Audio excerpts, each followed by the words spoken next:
अगले दर्शक अक्षय, इनकी खरीदारी है।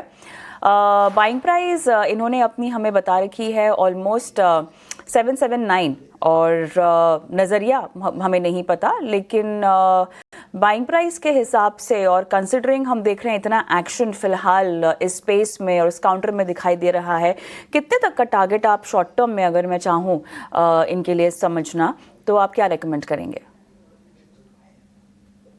उसमें एक प्राइस पैटर्न देखे तो 650 पे एक सपोर्ट बेस, ठोस सपोर्ट बेस बना है स्टॉक में, और एक रिकवरी रैली की हमें सिग्नल्स स्टॉक दिखा रहा है।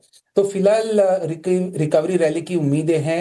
कोई वी शेप रिकवरी नहीं दिख पा रही है, बट गए 3-4 हफ्ते से 650 से 715 तक रिकवरी कर पा रहा है। अभी चैलेंज होगा स्टॉक को, क्योंकि एक बहुत ही अहम रेजिस्टेंस जो है 750 के आसपास, उसको फेस करेगा स्टॉक, जिसको ब्रेक करना बहुत जरूरी होगा टेक्निकली। अगर ब्रेक कर पाता है तो नए अपसाइड रिवर्सल्स के टारगेट खुलेंगे। तो फिलहाल शॉर्ट टर्म का नजरिया है तो मैं कहूंगा और थोड़ी सी तेजी की और उम्मीद है। 740 से 750 ये जोन बहुत ही क्रिटिकल रहेगा स्टॉक के लिए। उस जोन के आसपास आता है तो एक बार अपना मुनाफा बांध ले और फ्रेश रिव्यू उस स्तर पे ले लेंगे कि ब्रेकआउट होगा कि नहीं। पर फिलहाल 740 750 के टारगेट के लिए आप टाटा मोटर्स में बने रह सकते हो।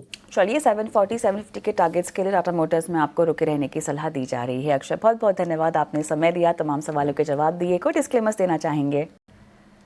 जी, डिस्क्लेमर है। स्टॉक्स जो आज शो पे डिस्कस कर रहा है, मेरी कोई पर्सनल होल्डिंग्स में है नहीं। क्लाइंटों को हमने रेकमेंड किया होगा। शुक्रिया अपना समय आज हमें देने के लिए। और इसी के साथ हैं जिग्नेश लांगलिया हैं और इन्होंने यूट्यूब पर सवाल पूछा है, पतंजलि पर राय जानना चाहते हैं, और 200 शेयर हैं, इनकी बाइंग प्राइस काफ़ी ऊपरी स्तरों की है, मतलब 1200 के आसपास, लेकिन ये देखना होगा कि ये स्टॉक 1200 तक गया नहीं है। पतंजलि इन्होंने, आई डोंट नो पतंजलि किस भाव पे, इन्होंने शायद इनके बाइंग प्राइस का कुछ ऊपर नीचे है, लेकिन पतंजलि क्या राय बन रही है ख़ास तौर पे? अक्षय बताएं ज़रा, ऊपरी स्तरों की इनकी खरीदारी है। जी, तो अगर आप स्टॉक में 2025 साल के बिगनिंग से एक डायरेक्शन देखें तो एक न्यूट्रल या रेंज बाउंड सेटअप है।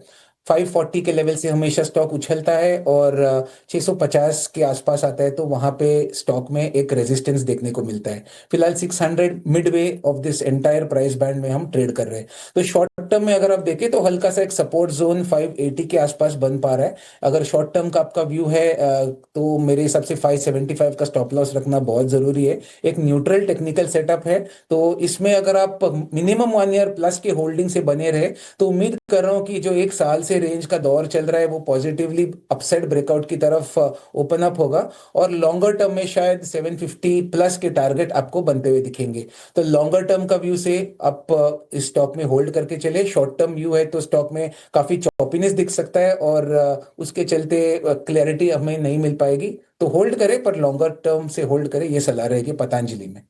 चलिए, थोड़ा सा आपको धीरज रखना होगा और लंबा रुकने की सलाह भी होगी। अगले दर्शक